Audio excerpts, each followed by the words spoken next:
За тийм намтаантайгаа үзэгчтэй баярлалаа. Уулзах цэг ярилцлагын нэвтрүүлгийн анхны дугаар та бүхэнд одоо хүрэх гэж байна. Уулзах цэг нэвтрүүлгийн анхны зочноор за Монголын улс төрийн хүрээнд маш олон дайсантай. За эсрэгээрээ маш олон дэмжигчтэй нэг юм эрхэм өргөдөн оролцсон. За энэ хүн бол Монгол улсын 5 дахь ерөнхийлөгч Халтмаагийн Баттулга. Сайн байна уу та? За сайн байна. Сайхан зусч байна уу? Сайхан зусч байна. За ярилцлага эхлэхээс өмнө тантай би нэг хоёр зүйл тохиромоор байна. За. Тий. Таны өмнөх ярилцлагуудыг би үзсэн. За. Та ярьж байгаад за дуусахгүй гэж бос авчихдээ. Тий. Дуусхийг бэлчтэй юм л. Тэгмээргүй байна. Тэгэхээр би одоо бэлдсэн асуултаа танаас бүр нэг сайхан асуучмаар л байна. Нэг л удаа тэгэж нэвтрүүлэхт орохтой гэсэн баг та. Ярилцлаганд биш. Ер нь тэгэж анзаар гэсэн. Тий. За хоёр тэгвэл одоо би таныг ерөнхийлөгчөө гэж дуудах уу? Аль эсвэл одоо ардчсан намын дарга гэж дуудах уу? Юу гэж дуудах вэ?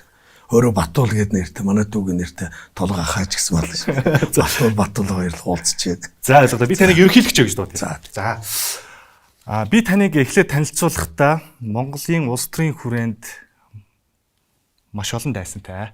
За эсрэгээрээ маш олон дэмжигчтэй ийм улс төрчөө гэж танилцуулсан. Тодглоо би. Өөрөө чинь дүгнэлттэй юм уу? За минийх бас байж болно, бас олон хүн бас тэгж бодож иж магадгүй тий. Би ингэж таныг тодтогж байна. Би бол их олон дайсантай гэж бодохгүй. За яагаад? Гэхдээ ер нь бол дайснуудад улс төрийн хүчнүүдийн дээр байгаа хэдэн удирдлагын хүмүүс байгаа шүү. За сүүлийн үед бол юу гэсэн хэрэг ерөнхийлөгчөөр 4 жил ажилласан. Миний хамгийн том амлалт бол офшор. Одоо уул уурхайн мөнгө гадагшаа гардаг, гадаадад байрладаг, эргэж ирээд улс төрийг авдаг. Энэ улс төр хоёр намуудад одоо олон жил болсон улс төрийн хэдэн хүмүүсийн офшор мөнгөтэй тэмцэлтнэ гэсэн үүднээс энэ хэдэн дайснуудтай л болсон гэж бод. Тэрийг бол би маш олон гэдэг тодтолд бол одоо хүлээн зөвшөөрөхгүй байна. За. Маш олон дэмжигчтэй гэдэг бол хүлээн зөвшөөрч. За. Тэгвэл маш хүчтэй дайснуудтай гэж хэлдэг. Тэгж хэлж болно. Ингээд өнгөрсөн 30 жилийг харахад өнөөдөр бид чинь ийм давхар үүсчлээ шүү. Хэд цөөнг буюу уул уурхайг эзэмшсэн баячууд улс төрийн хүрээнийх намынхан нөгөө талдаа ажилгүйд ядуур одоо олонг болсон одоо иргэдэх юм уу та. Ийм нэг ангийн давхар үүсчээд байгаа. Тэрийг зөв өөрөө бүгдээрээ л ажиглаж л байгаа л та. Би хувьдаа бодохдоо улс төрч хүн нэх одоо дайсан бэлдээд байдаггүй. Өөртөө одоо юу гэдэг аль болох хүмүүстэй эвтэй найртай. Ялангуяа одоо олон хүмүүсийн хэлдгээр таны хэлдгээр одоо энэ бүлэглэл гэдэг байгаа шүү дээ. Энэ хүмүүстэй одоо ингээд нэг найр тавиад ингээд явж иж болдгүй юм. Мэдээж тиймэрхүү үйлдэлүүд байдаг л да. Тэгээд нөгөө л хамлсан амлалт ер нь бол энэ 30 жилийн хугацаанд эргээд харахад бол түрүүний хэлдгээр ядуур ажилгүйд л асар их өссөн. Ингээд нөхцөл байдал ингээ хүндрээд байгаа тохиолдолд тэрүүнтэй бүх ард түмнээ сонгож байгаа ерөнхийлөгч нар бүгдээр л тэмцэх ёстой. Тэрний нэг нь л одоо 5 дахь гэж хэлээд байгаа 92 оноос хойш үндсүүл баталснаас хойш 5 дахь ерөнхийлөгч нь бий байхгүй. Тэгэхээр миний хувьд бол иргэдээсээ тийм итгэлийг авч гарч ирсэн хүн л дээ. Тэгээ эдгээр нөгөө офшор бүсд байгаа мөнгө төгрөг одоо нуусан улгаарсан мөнгө төгрөгний асуудалтай ноцолтоо л ирэхээр эдгээр чинь тайсан болдог одоо чамбал юм л та энэ бол. За би танаас офшор одоо тэр бүлэглийг асуунаа. Өнгөрсөн 4-р сарын 13-ны өдөр таныг одоо арчилсан намын даргаар бүртгүүлэхээр одоо баримт материалыг улсын дээд шүүхэд өгсөн. За 5-р сарын 20-ны өдөр улсын дээд шүүх хилцэх байсан. За яг хилцсэн гээд одоо бас бөөнл юм боллоо тийм ээ. Улсын дээд шүүхийн гадаа одоо иргэд олон нийтэд цугларлаа. За гэвч яг хилцсэн гэд яг тэр өдөр нь материалаа татчихлаа л да. Та яагаад? Яг наад дээр ч бол дээд шүүх мэдээлэл гаргаж байгаа юм. За ер нь бол энэ арчилсан намын асуудал бол хоорондоо учраа олоод ирэх гэсэн утгатай.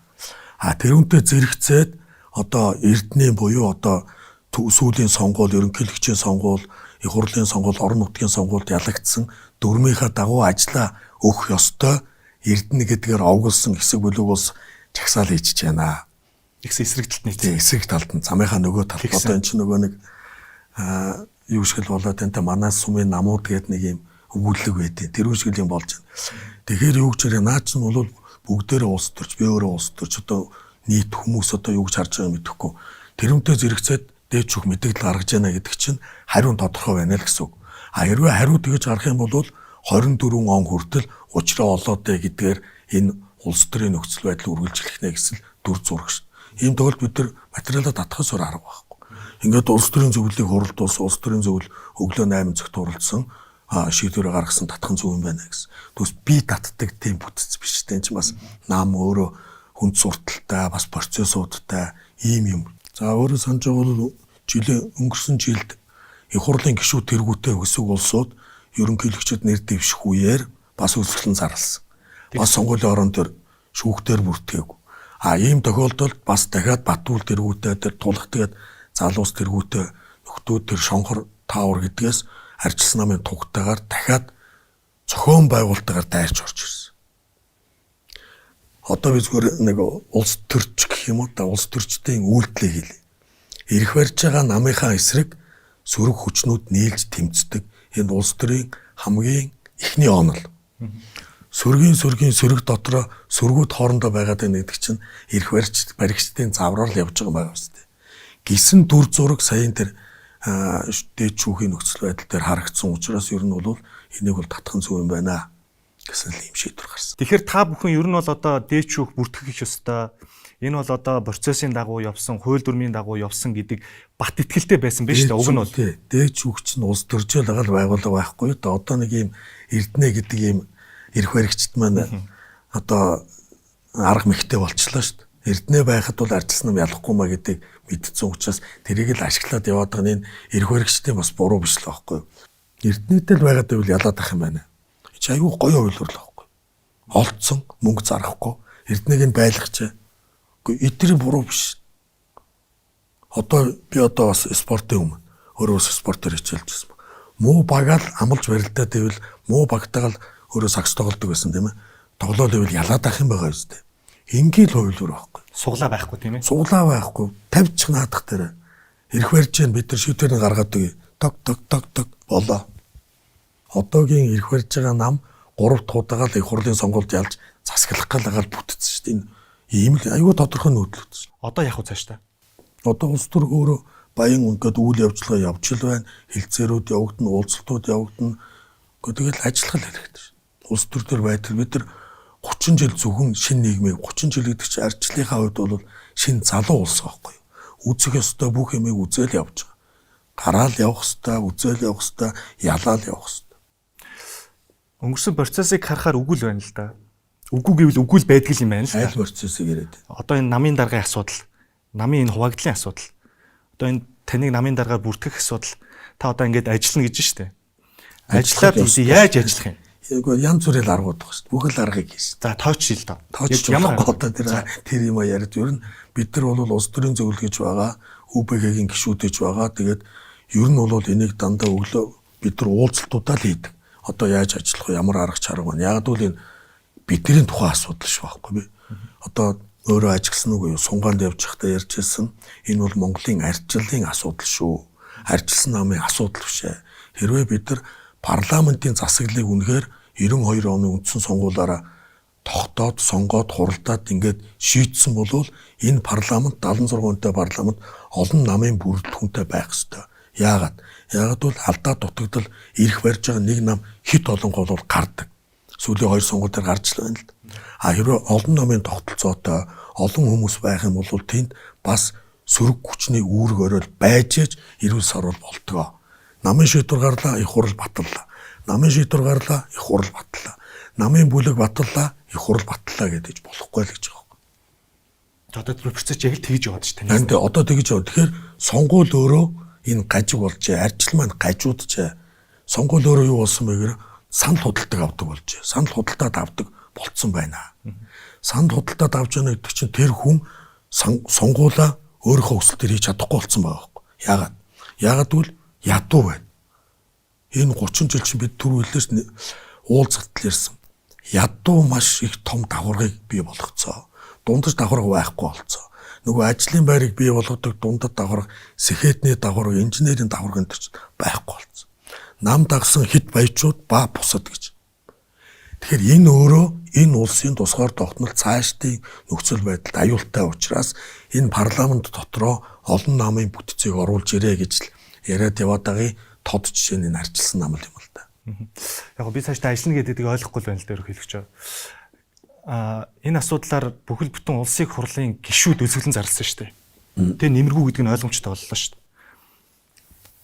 Дээд шүүхийн гадаа иргэд олон нийт жагслаа шүү дээ. Таны дараагийн алхам юу вэ гэдгийг дараагийн улс төрийн алхам бол өөрөө нууц байдаг. Тийм учраас улс төрийн алхмыг бол олуулаа ярьдаг, олуулаа шийддэг. Бид нар энэ манаас бусад одоо арчилсан үзэлтэй, намуудтай, хувь хүмүүстэй бүгдээрнтэй уулзалт хийгээл явж байгаа. Энэ бол өөрөө бас нэлээд удаан процесс. Яг бол нөхцөл байдлаа ойлгуулах гэж одоо нөхцлүүдийг ярих гэл энэ бол айгүй тийм амар ажил биш. Нууц юм ээ тий. Гэхдээ дараагийн алхмын ажлууд нууцлах хэрэгтэй шүү дээ. За. Би ингэж хараад байгаа. Сүүлийн үед хэвлэл мэдээллийн хэрэгслэр за энэ Ардчилсан намын дараагаар Батулга гэдэг хүнийг бүртгэж авахгүй юм байна. За дараагийн алхам шинэ нам байгуулах юм байна гэдэг мэдээлүүд гарч эхэлсэн. Энд дэр та юу хэлэх вэ? Тэгээ ер нь бол яг бидний шинэ нийгэм 90 оноос хойш сонгоход олон намын тогтолцоог бий болгоцсон байхгүй. Одоо нэг 30 гаруй нам бүртгэлтэй байгаа бах. Энэний идэвхтэй нэг 3-4 нам байдаг бах. За баг одоо идэвхтэй нэг хэсэг нам тэгээд идэвхгүй нэлээд олон нам баг шүү. Ер нь бол шинэ намын асуудал бол сая ингээд Ардчилсан намын даргын сунгаагаар 21 аймаг 9 дүүргээр явхад бол бас хэд хэдэн газраас саналууд ярьж илвэл бид нар энийг бас л ярилцгал өстой. Яагаад бид нар шинэ намын тухай яригадаад эхлэв? Ямар учиртай юм? Юуны төлөө зорилго нь юу ингээд олон талаас нь ярьж яж одоо жишээ нь 117 мянган хүн сая Ардчилсан намын даргын сунгаанд санал өгсөн байгаа юм. Энээс 113 мянга гарна надыг дэмжсэн байгаа юм. Надыг энэ хүмүүс дэмжихдээ Ардчилсан намын дараагаар дэмжсэн байхгүй юу? Дөөс бидний дэмжлэгийг авчаад шинэ нам байгуулаарай гэж дэмжээгүй. Тэгээ би эдгэрийн дэмжлэгийг авчаад гинт надад нэг шинэ нам байгуулах санаа байна гэж ярьж болохгүй. За хэрвээ намын тухайн асуудал ярил хэрвээ Ардчилсан нам 200 мянган дэмжигчтэй үүнээс 117 мянган сая санал өгөөд 113 мянга гарна надад дэмжсэн бол тэр хүмүүстэй бүгдээрнт нь нэг үрчлэн захиа бич саналыг авах хэрэгтэй. Одоо өөрөө дэмжсэн байлаа тийм ээ. Баттуул гэж одоо Ардчилсан намын дараагаар намайг дэмжсэн бол Баттуулд хөөгч юм лээ. Жанцсан дорж Баттуул танаа. Та намайг Ардчилсан намын даргын сунгаанд дэмжсэн байна. Баярлалаа. Гэхдээ өнөөдрийн нөхцөл юм байна. Дата шинэ нам гэдэг ч юм уу. Ийм том процессууд явагдаж намын тухай ярина үхээс харин тийм юм ээ. Юу гэх тийм юм бол энд байх ёсгүй гэж. Яг бол өөрөө 32 жилийн түүхтэй, 30 жилийн түүхтэй ийм том нам маш их дэмжигчдтэй. Та ер нь яагаад Ардчилсан намын даргын сунгаанд оролцсон юм? Олон хүний санал ирсэн гэж. За ер нь бол миний улс төрийн нас бол тийм урт биш. 2004 онд анхудаа их хурлын гишүүн болсон. 2004-өөс 2021 он гэдэг чинь хэдэн жил гэсэн үг. 16 жил орчим юм уу та. Тэгээд 2004 онд их хурлын гишүүн болоод 2008 онд сайд болоод 12 онд сайд болоод 16 онд улсын хурлын сонгуульд унаад тэгээд 17 оны ерөнхийлөгчийн сонгуульд ороод 4 жил болсон юм. Тэгээд ингээд зүгээр эргээд улс төрийнхөө нэг процессуудыг он жилүүдийг харахад бол ерөөсө төлөвлөсөн юм бол надад байгаагүй. Хамгийн сүүлд 17 оны ерөнхийлөгчийн сонгуульд сонгогдоход 16 оны сонгуульд улсын хурлд Баян Онгор аймагаас тэр өтгөө ээжийнхэн сум галууд суман дээр унтсан тийм ээ. Тэгээд ингээд ямар одоо нөхцөл байдлууд тэгээд түүх судалж байгаа, улс төр судалж байгаа ч гэдэг юм ингээд ингэсэн эргээд 17 оны ерөнхийлөгчийн сонгуул болсон, сунгаа явсан, нэрээ твшүүлсэн. Ардчилсан намын дэмжигчд намайг дэмжээ гаргаад ирсэн. Бас л төлөвлөөгүйсэн. За 2004 онд яасан бэ гэхээр Баян Онгор аймаг судалгаагаар өндөр гараад ирсэн. Ардчилсан нам дээр очиод би Баян Онгор аймагаас гарах нэ надад нэг суудлаг өгөөч гэсэн. Тойд ерөнхий сайд Ардчилсан намын дарга ингэ сайхан байсан. Суудлаг өгөөгүй. Тэгэхээр ер нь Баян Онгорт гарах гээд байна гэсэн тухайн үед Эх орон нам гэж байсан. Ирлийн нам гэж байсан. Эх орон намаас очиод нэг суудлал авсан гараад ирсэн. Бас л төлөвлөөгүй. Тэгэхээр энэ намын дараад бас төлөвлөөгүй л байна. Одоо тэгээд ингээд харахад зүв байж юу? Намын даргын сунгаад Зөв юу нь буруу байгаа нь маш их санал ирсэн. Би хэлсэн миний улс төрийн замлал ерөөсөд төлөвлөөгүй байсан. Дандаа төлөвлөөгүй байж байгаа л одоо нөхцөл байдлын үед ингээ бий болоо яваад. Эргээд харахад бол жишээ нь тэр том яамтын сайд нар болох бол би дургүй байсан. Эргээд нөхцөл байдал ардсан олгооноос тэр олон ковотууд тундаас нөгөө хамтарсан засаг байгуулагчдаас сайд болсон. Одоо бид тэр сайд болсонтой баярлж байгаа байхгүй. Яг гэвэл зам тээвэр барилгын хот байгуулалтын яамны сайд гээд болсон анхудаага болсон маш их судалгаанууд хийсэн авто замын бодлого гарсан. 21 аймаг одоо холбогдсон. Орон сууцны бодлого гарсан. Төмөр замын бодлого гарсан. Агаарын тээврийн бодлогууд гарсан байхгүй. Тэгэхээр тэр яамны төлөвлөгдөөгүй байсан их хуралд ороод ялаад төлөвлөгдөөгүй байсан сайдар болсон гэдэг шиг төлөвлөөгүй байжгаад Монгол улсын ерөнхийлөгч болсон. Одоо төлөвлөөгүй байсан ерөөсөө нэг сар гарны дотор энэ ардчилсан намын даргад нэр дэвшүүлээч гэдэг саналууд ирсэн. Нөгөө талдаа нөгөө миний дайснууд чинь нэг талдаа нийлээд надыг бүтэн жил амруулаагүй. Ерөнхийлөгчийн ажлыг 6 сард өгсөн. Ингээд амгалан тайван байх маягтай ингээд байсан над руу одоо бүхэл сувгаараа нөгөөдөл чинь тайрал эхэлсэн. Хамгийн сүүлд ардсан холбоог авнаа гэд өөрсдөө нийлж хурал хийгээд ардсан холбоог авна шүн дайрнаа гэдэг эхэлсэн. Тэгэхээр юу гэж яана гэхээр би чинь одоо ингээд ерөнхийлөгч болцсон юм чинь болоо доо гэсэн утгатайгаар бас нэг тайван амгалан байх маягтайгаар одоо өөрөө санаж байгаа бол чивчмээгүй л байсан. Уг нь нэгсэн юм уу? Би ер нь хэвлэл мэдээлэлээр нэг яриад байдгүй. Хамгийн сүүлд ерөнхийлөгчөө өгөхдөө нэг мөнгө баясгалантай ярьцлага хийсэн баг. Тэрнээс хойш хэвлэл мэдээлэлээр гараагүй өдөр сошиал мошиалор ороочгүй хаяа нэг өдөө явчаал ингээд байжсэн хүн шүү дээ. Тэгэл ингэсэн за ер нь бол ер нь яга болдгүй юм гэд хэд хэдэн судалгаанууд ч бас судалгаагаа хийн шүү. Судалгаанууд хийсэн хэд хэдэн аймагт аюу өндөр гарч ирсэн. Тэгэл ерөөсөө нэр дэвшүүлэхээ урд өдөр шийдэл материалаа бэлдээ. Тэр ардчилсан намын даргын материал бэлдэх чинь тийм олон давхар юм байхгүй баг 2 хуудас юм байгаад би болцсон тэрийг бүрдүүлж өгөөл тэр өдрөө л шийдсэн гэсэн. Тэгэхээр одоо энэ ардчилсан нам гэдэгт одоо толгоолоод явах дарга эзэн алгаа. Тэгээ эзэн би сууж юм л да. Төрүүлээс 117 мянган санал өгөө 113 нь энэ ч тоглоом биш 113 үнэ санал авна гэдэг чинь бол тэр хүмүүсээр тоглож болохгүй ш. Тэр хүн чинь хүмүүс чинь цаатал нь 300 400 км-ээс ирээд хуралдаа суугаад саналаа өгч байгаа ш. Хөдөө аймагуд бол хэцүү ш. Яг мал төлөлтөө үеэр дайлангуй өдр сэлэнгийн юу бол яг хаврын тариалтай үеэр байсан. Бүгдээр ирээл ингээл эн чинь бас тоглоом биш. Эрдэнэ гэдэг хүн маань намын дарга байсан хүн маань намайг ерөнхийлөгчд нэр дэвшгэд намын дарга байсан 21 аймгаараа 9 дүүргээрээ тойрсон хүн маань дүрм журмынхаа дагуу олон нийтэд туваанд за би дүрмийнхаа дагуу тамгаа шилжүүлээ гэдэг чинь хэвлэлээр байж л байгаа шин. Тэгэл дахиад нөгөө тоглоомд л орчиж байгаа байхгүй. Улс төрч хүнс тэрднэ. Түс тийм одоо юм ойлгохгүй хүн бас биш байхгүй. Мундаг улс төрч байсан. Сайн ч намын дарга байсан. Би гайхаад ерөнхийлөгч. Одоо энэ X ерөнхийлөгч Илбэгд орж. За энэ хотын даргаасан Батүл.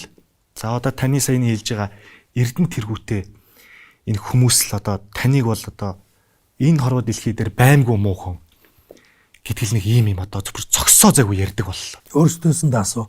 Тэр сая өөрөө 3 хүн л хэлж чинь. Тэгээ маш олон тэргүүтээ гэсэн шүү би. Тэргүүтээ гэсэн шүү би. За. Тий. За. Ингээд яваад гэсэн ямар учиртай юм бэ? Гэхдээ та нэг таамагладаг юм уу? Би эднэрт ер нь ямар хорг юм хийсэн юм? Эдгээр яагаад ингэж юм? Мэдхгүй одоо бүгдээрээ л 90 оноос хойш найз нөхдөд байсан. 30 жил одоо бид чинь нөхөрсөн улсууд шүү дээ. Муу сайнаа ярил бүгдийн л ярина. Би бол нэг том барьцаанд орцсон хүмүүс л гэж боддог. Батүл бол барьцаанд орцсон. Ардчилсан намын одоо бас лидер гэж яригддаг 90 оноос баатар гэж яригддаг. Бүгдээрээ л хүндэлдэг. Яагаад ардчилсан намын эсрэг дандаа юм үйлдэлүүд хийдэг. Одоо энгийн жишээ хэлэхэд Монгол Ардын Хувьсгалт намыг тараах тухай ярихад Батүл очил хэлцээр хийсэн. Үлсгэлэн зогсоож л байсан. Зоргийг Монгол Ардын Хувьсгалт нам алаагүй шүүгээл зарлцсан хүн ш.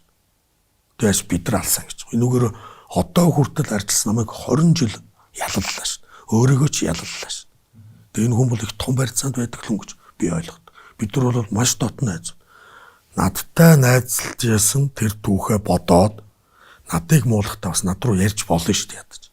Тим хэмжээний л нөхдүүд ш. Бид нар бол. Одоо бүр огт ярьдгүй юу? Ярихгүй. Тэгээ дээрэс нь одоо сосрон гавьяатай. Та хоёр ч одоо нэг нутагс үзтээ. Тэгээ таныг өөрөөс л асуу. Үгүй гомддгоо та. Юу гэж гомддгийг тэр хүмүүсийн л үл одоо эдгээр ч надаас ахмад хүмүүс шүү дээ. Тэгэл бодвол тэр нь ч болохгүй, энэ ч болохгүй л гэдгийг байлгүй дээ одоо. Үгүй учир шалтгааны би бол одоо намайг ингээд хүмүүлээд байвал үгүй одоо би энд нэг тэгцсэн болов гэсэн нэг юм бодно. Та боддгоо юм. Тэрийг би мэдчихлээ байгаа юм чи. Тэр жижиг юмнууд байгаа ш. За та хэлчихвээ. Үгүй тэрийг юу тэгэл жижиг юмнууд байгаа. Тэ өөрсдөөс нь л асуу. За юу яачи? Ерөнхийлөгч нэг бичлэг үзүүлээ. Батулга бол Монгол улсыг Путиний Оросын дагуул улс болох саналыг 20 онд тавьсан ийм хүн юм байна. Энэ хүн бол Монгол улсын үндсэн хууль, Монгол улсын хууль зөрчиж, ерөнхийлөгчийн эрх мэдлээ оруулан ашиглаж, өөр улсын дагуул улс болох тухай асуудал тавьсан. Та үнэхээр тийм санал тавьсан юм. Ерөнхийлөгч гэдэг одоо төрийн 3 өндөрлөг ерөнхийлөгч ерөнхий сайд их хурлын дарга гэдэг хүмүүс хуваараа миний бодлоор бол гэж юм яриад үлдээд явдаг тийм одоо албан тушаалууд биш байхгүй юу. За тэр дагаар орох тухай бол мэдэхгүй энэ хүн юу ярьж одоо би бол тэр одоо нэг тийм юу гэж хэлэхээ мэдэхгүй байна л да. Энэ чинь их хурлын олон удаагийн гишүүн байсан, хотын дарга байсан, ерөнхийлөгч ерөнхий сайд нартай найзууд байсан, улс төрийн намуудыг мэдэн ч гэдэг юм уу.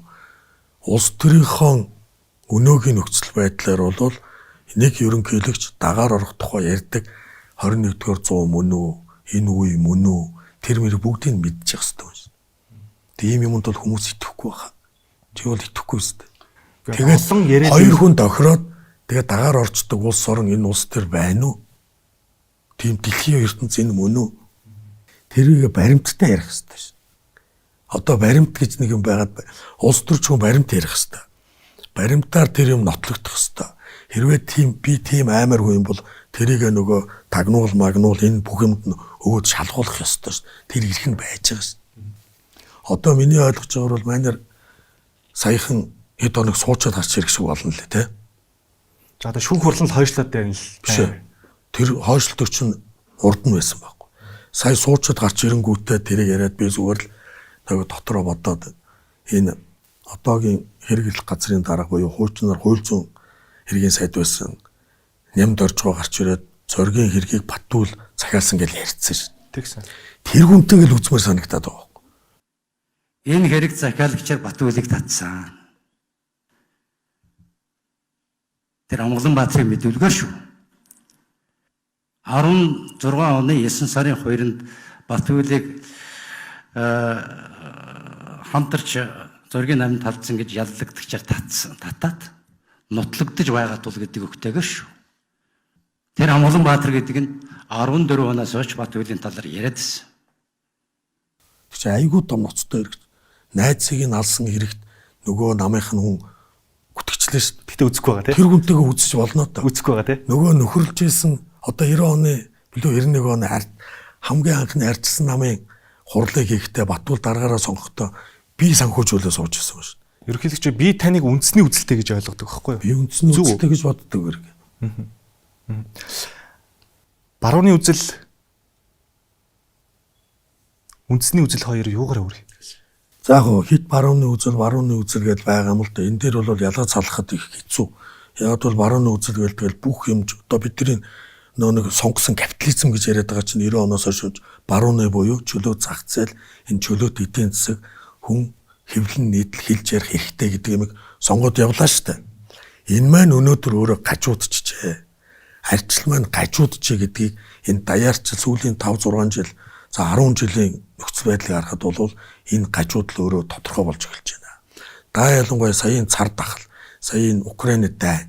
Энэ болвол өөрөө үндэстэн болгон улс юм болвол тэр хил хязгаарын дотор өөрсдөө ямар нэгэн юмаа үйлдвэрлэхгүй бол болохгүй нэ гэдэг юм руу орох шиг болно лээ. Да ялангуяа Европ юу гэж нэгээр хилээ хаачт юм байна. Тахал гарахаар хилээ хаач, дай гарахаар хилээ хаачт юм. Тэгэхээр яах ёстой. Нөгөө ард иргэдээ асуудалтай байхгүй тул үнтэй нь хамаагүй хоомсоо үйлдвэрлэдэг болъё, талхаа үйлдвэрлэдэг болъё. Ер нь энэ хилийнхаа дотор тэр иргэдээ хангасан бүх зүйлийг хийдэг болохгүй юм бол энэ нийгэмшил даяаршил гэдэг чинь арай буруу юм руу явдлаа гэдгийг бол энэ Европ төв бол ойлгоод эхэлж байгаа шиг байна. Тэгэхээр бидний өнөөдрийн байгуулсан юугаа 32 жилийн өндөрлөөс харахад буюу одоо би өндөрлөөс гэдэг нь ерөнхийлөгч байсан учраас хэлээд байна л да. Ер нь бол үндэсний үзлээс сэргээж өгөхгүй бол болохгүй болсон юм байна. Тэгэхээр яг хоо гаднаас хуулбарлсан ардчлал, хүзэл баримтлал Монголын хөрсөн дээр буухгүй байна гэж байна шүү дээ. Буухгүй. Тэгэхээр одоо яах вэ? Энэ яаж өөрчлөх вэ? Одоо жишээлбэл ардчилсан намын хувьд дөрөмдөө өөрчлөлт оруулах юм уу? Дөрөмдөө өөрчлөлт оруулна. Яагаад бид нар үндэсний үзлээрээ бахархсан тийм арчилсан нам байж болтгүй юм бэ? Яг бол энийг дөрөмдөө өөрчлөлт оруулна. Гэхдээ дөрөмд биелтэй. Тийм юм руу эргэж орж байгаа байхгүй. Одоогийн залуучуудын буруу биш. Боловсролын систем, боловсролын салбар маань үнэхээр дампуурсан. Бид нар англи хэлтэй л бол Америк долларт бол хүн гэж хардаг юм руу орчлоо шүү. Тэгэхээр бид нар энийг арчилсан нам одоо тэргүүлж явъя гэдэг юм уу та нэг тиймэрхүү юм яриад байгаа. Тэгэхээр ер нь Монгол улс либерал үзлээр хөгжих үү, үндэсний үзлээр хөгжих үү гэхээр та бараг үндэсний үзлээр хөгжнө гэж хэлж байгаа шүү дээ. Бидний наасан юмнууд нэг л явахгүй байгаа шүү. Социализм гээл, коммунизмын төлөө ингээл ярьсан тэр маань ингээл 70 жилийн настай байлаа. Нөгөө чөлөө зах зээл 70 гар бид нар тусланаа 70 гар гэж нэг эдийн засгт байдсан маа гэсэн нөгөө 70 гар ч гарч ирсэнгүй. Долларын анш 3000 гараа авчлаа. Үйлдвэрлэдгээс үйлдвэрлэхээ чадхаа боллоо бид. Бүх юма үйлдвэрлэдгээс чүдэнцний үйлдвэртэй байсан бид нар ч лааны үйлдвэртэй байсан. Зүүн баянд нефт боловсруулах үйлдвэртэй байсан. Бүх юма үйлдвэрлэдэг байсан. Одоо эргээд зах зээлийн нэгмсэн худалдааны улс болсон. Лангууны улс болсон. Хэрэглэгч улс. Хэрэглэгч зүгээр хэрэглээний буюу худалдааны эдийн засгтай болсон. Хил хаагаар юу болж байна тийм ээ? Энэ дээр дүгнэлт хийх ёстой. Энэ дээр дүгнэлт хийгээд нэг нам чадахгүй. Нэг нам өөрөө намын шийдвэрээр яваад байна. Нөгөө намуудаа сонсооч. Нөгөө намууд ч бас иргэдийн төлөөлшүүл гэдэг л маш энгийн юм л яриад л байгаа ухаантай юм л да. Би нэг статистик харсан ерөнхийлөгч. Монгол улсын нийт экспортын 90% түүхийд байна. Буцаагаад бидний нийт хэрэгжилж байгаа бүтээгдэхүүний 90% нь импорт байгаа байхгүй. Энэ эмгэн л үү? Наад эмгэнлэгч зөндөө ярьсан. Тэгээд аж үйлдвэрийн зохицол өр барьяа гэд өөрийн намын дарга дээрээ ч орж исэн, өөрийн намын ерөнхий сайд дээрээ ч орж исэн, өрөөлийн намын ерөнхий сайд дээр ч орж исэн. Одоо 7 дахь ерөнхий сайдын нүрийг үзсэн аж үйлдвэрийн зохицол өр одоо ингээл дарханд гаццсан байна. Газар доорх баялгаа боловсруулад экспортлох гэдэг юм сайн шанд дээр очиж гаццсан байна. Тэгэхээр энэ яагаад ингэж ойлгохгүйш бүгд ойлгож байгаа. 7 ерөнхий сайд дээр орж ярьсан хүн байна шүү дээ.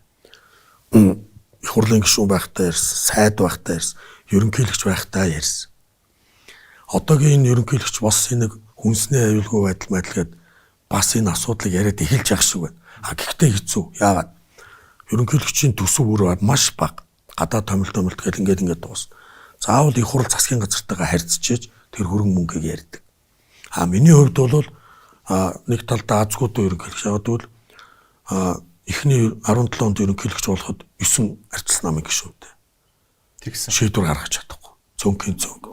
Дараа нь 20 оны сонгуул болсон 11 буюу 9-дөр 2 нэмэгдсэн. Бас цөөнг. Шийдвэр гаргаж. Тий. Засгийн газар нөгөө нам их. Тэгээ байжсэн 19 онд корона гарцсан. Гадаад айлчлууд бүгд байх. Гадаад айлчл байхгүй одоо юу гэдэг нэг тийм нөхцөл байдал дундал одоо ерөнхийлөгч ажлыг хийсэн л дээ. Өнөөдрийн улс төрийн нөхцөл байдлыг харахаар танаа намын нөхцөл байдлыг харахаар нэг өнгөрсөн үе, өнгөрсөн түүх одоо эргээд нэг татагдах гэж байгаа юм шиг нэг ийм нөхцөл байдал ажиглагдаад байгаа юм л та. Монголын ингээд өнгөрсөн түүхийг харахаар баг хаадын үе гээд ямар нөхцөл байдалтай байлаа тийм ээ. Монголчууд одоо өөр хоорондоо эвдрэлцдэг, алалцдаг, хагаралддаг ийм үед одоо бид нар манжийн дарлалд яаж орсон Монголын түүх шүү дээ.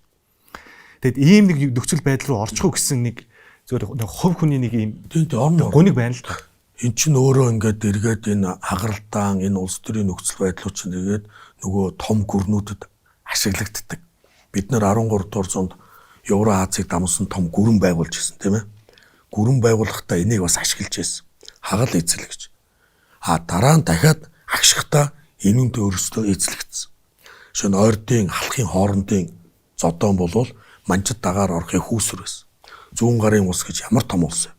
Төвд манж хятад төвд зүүн гар халах гэж улс байсан. Зүүн гар халах хоёрыг муудалцуулах ажлыг Манж хятад төвдүүд хийсэн. Галдан бошготыг халахуутай нь байлдуулсан, сольдуулсан, араар нь зүүн гарыгаа ажилласан. Халах нь эргээд зүүн гар ойр дуудаа энэ 100 модны энэ тэрэд Манжийн ин камглан хаан чинь энэ одоо түүхэн газар яриад байна шүү дээ. Ирээд тэгээд сүулдэ алхууд за Манжид дагаар орё гэдэг шийдвэрийг гаргаад 300 жил, 150, 170, 200-аад жил ер нь нийлээд 300 жил бид нар Манжийн одоо энэ одоо дарлалд орох үүсвэрийг хоорондын хагаралдаанаар хийцэн. Тэгээд өнөөдөр энэ бидний яриад байгаа юм өөрөө сөхөж ярьж байна. Энэ арчилсан намын асуудал биш, монголчуудын асуудал биш. Энэ бидний энэ жалга довны асуудал маань эргээд нөгөө түүхээ үзэхэд гүрнүүдийн одоо тоглоом болох үе дээ. Одоо Украины жишээ бол одоо яг гүрнүүдийн тоглоом болж эхэлж байна. 40 сая хүнтэй, байгалийн асар их баялагтай, хүн дайж үйлдвэр хөгжсөн, нүүрсний асар их нөөцтэй ийм одоо Европын улс орн шүү дээ. Яг гоо би танаас энэ асуултыг асуусан шалтгаан нь энэ хагарал, энэ тэмцлийг зогсоодог, энэ цэг тавьдаг тэр зүйл нь буулт мөн үү? Эсвэл тэмцэл ухаан, улс төрийн буултууд, улс төрчөөр асар олон ухаанууд байгаа шүү дээ. Одоо түрүүн бид нар хэлсэн бид нар ч ингээ нэг тийм үс үндэстэн биш шүү дээ. Импери байсан гэд түүхэн харах юм бол хасар их тийм одоо түүхтэй тэрүүгээрээ бахархаж байгаа арай өөр улс үндэстэн. Нэг 5-6хан улс байгаа шүү дээ, импери байсан. Их гүрэн байсан. Тэрний нэг учраас улс төрийн асар олон нүүдлүүд байдаг. Тэрийг хийх чадвар зөвхөн манай улс төрчдөд тэр байгаад байгаа юм бол тоо. Тэр л асуудал.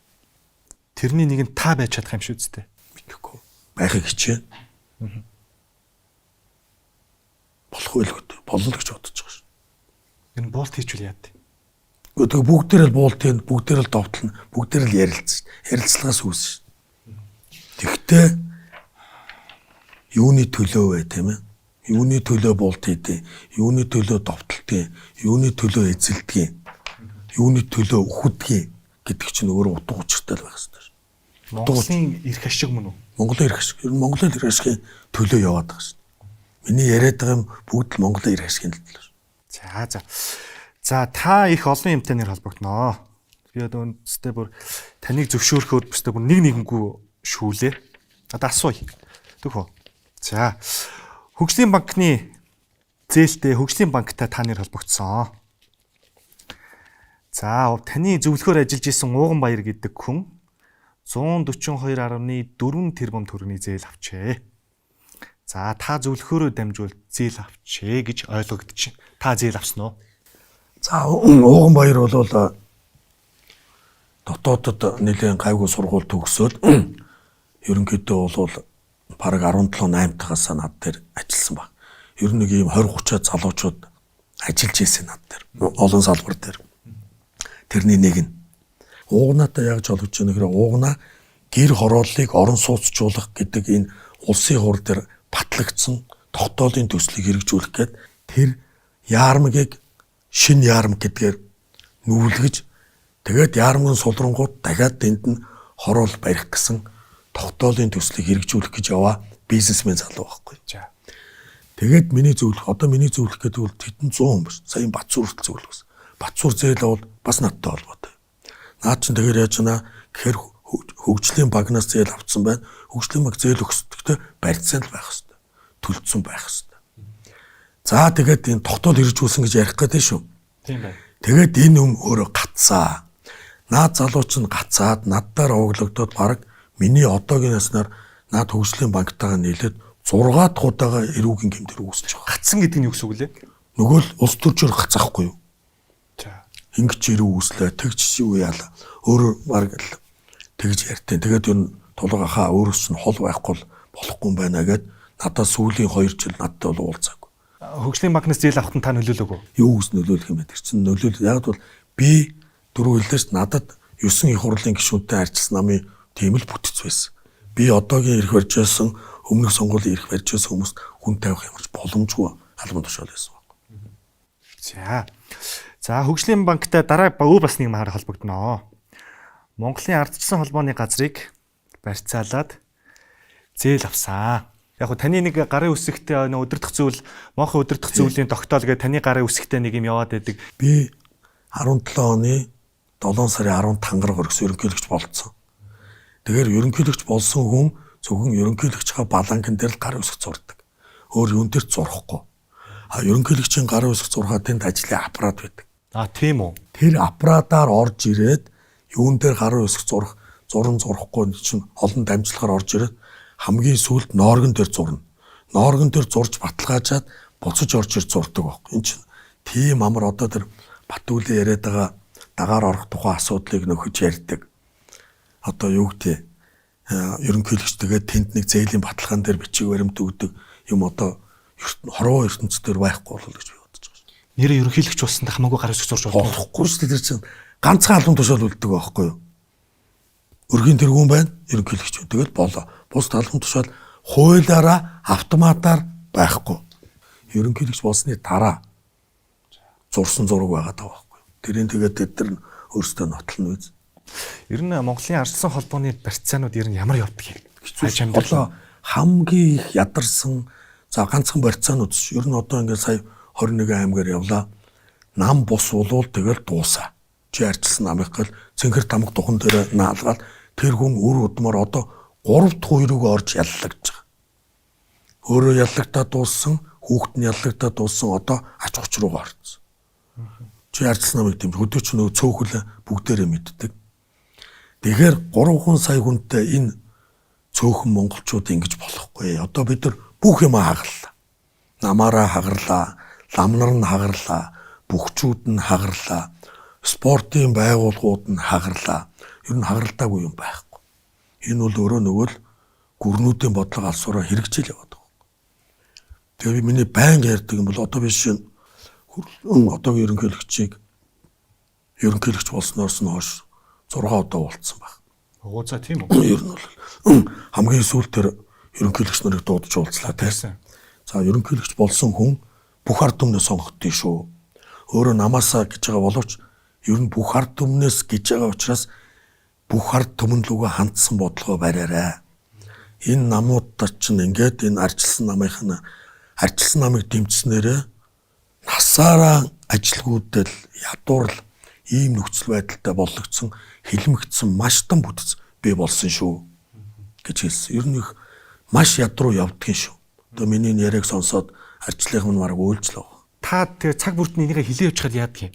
Одоо жишээлбэл энэ хөгжлийн банкны асуудал ингээл тантай холбогдоод маш удаан явлаа шүү дээ. Тэгээ тэр болгонд нь ийм шүүгээд ингээд одоо над хэлж байгаа шиг хэлж болдгүй юм. Ингээл күтгүүлэл яваад иж үгүй. Тэгэл одоо худлаа юм чи одоо юу күтгэлгэл байна даа л гэж би бодож сууж байдаг. Тэгээ сая яг тэр намын сунгаагаар ярихдаа бас яриад явсан л та.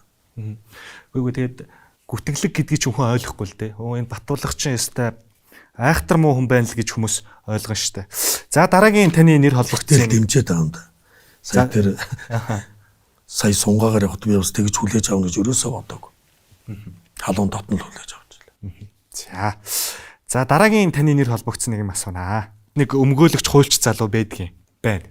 Лифтэн дотор ёс бус үйлдэл гаргасан. Таны хүн юм уу?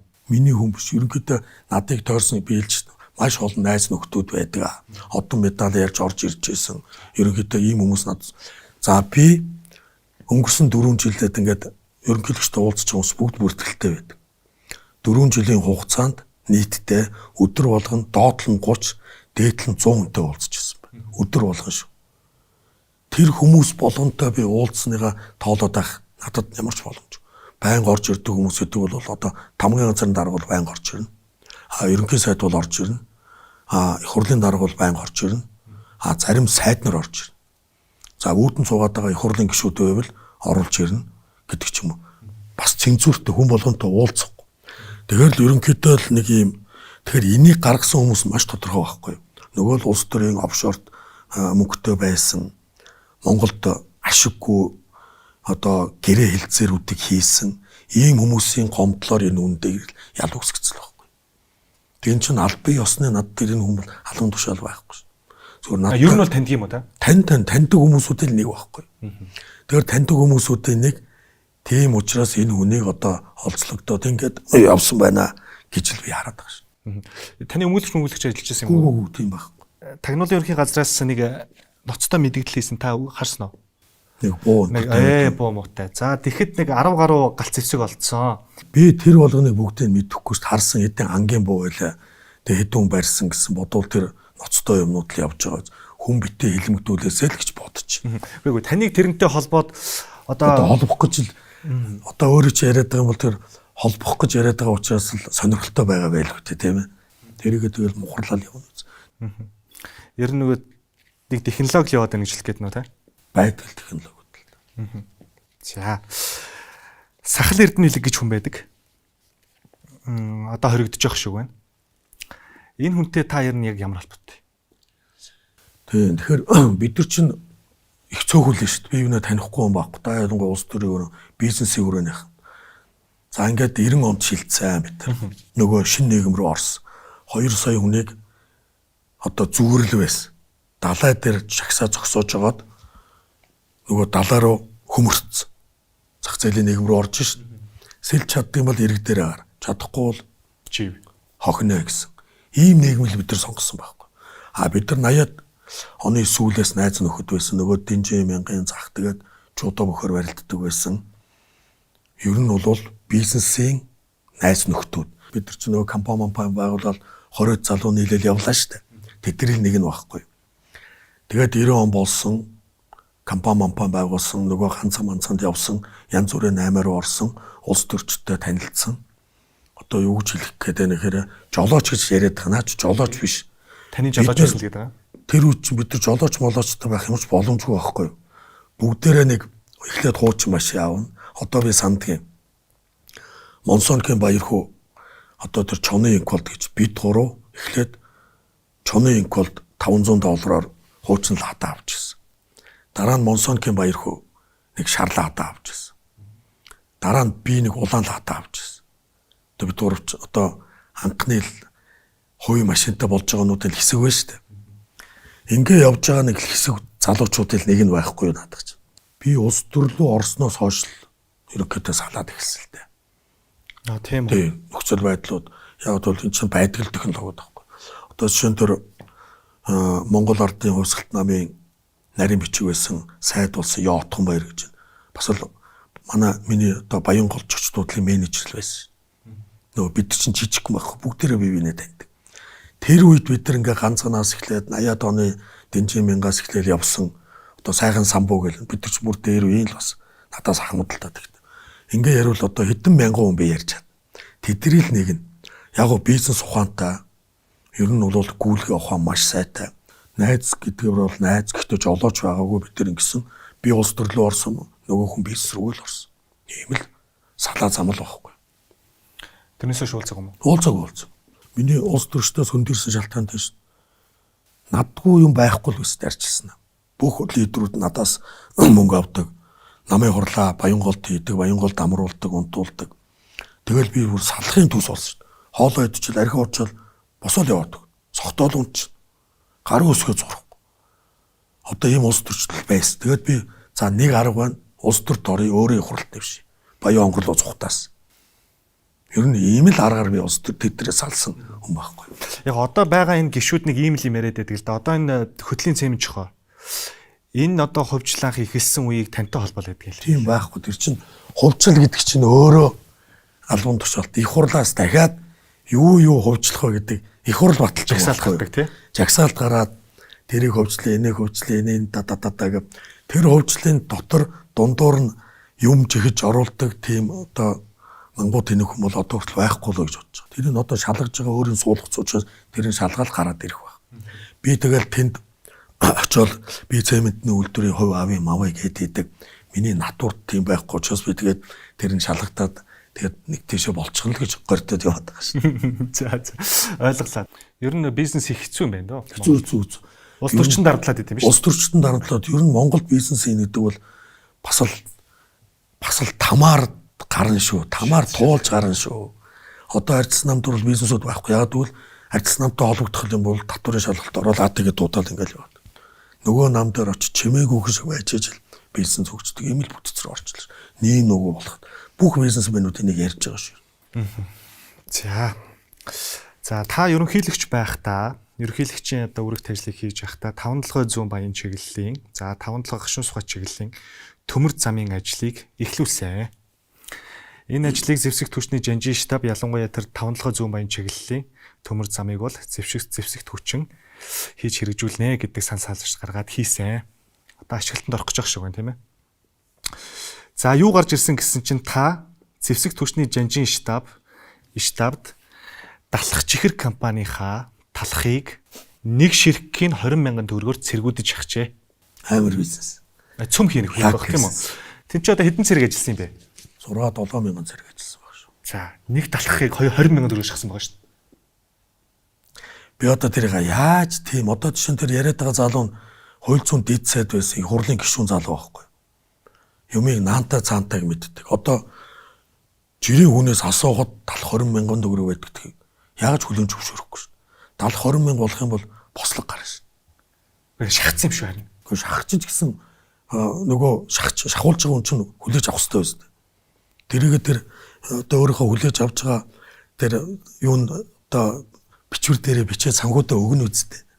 Тэрийг хүн одоо шалгадаг байлгүй. Тэгэхээр одоо тэрийг харчаад хилээд байгаа болов уу гэж бодсон. Би тэгээд атар гэхээр атар талхаж мэдэхгүй явж байгаа шүү. Юу н атар өргөөг яриад байгаа болов уу гэж бодсон. Талхаж чихрийн атар талах байгаа байхгүй.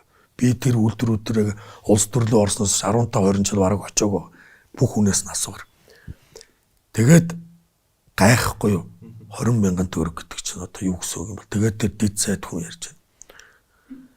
Манайх л одоо дампуурлаа гэхэд зах зээл дээрээс гурил аваад талхаа барихын оронд Баттуулга гэдэг ерөнхийлөгчөөс 20,000 төгрөгөөр талх авдаг бүтцтэй бол энэ дээд зэргийн дампуурсан л бүтц байх хэрэгтэй байхгүй.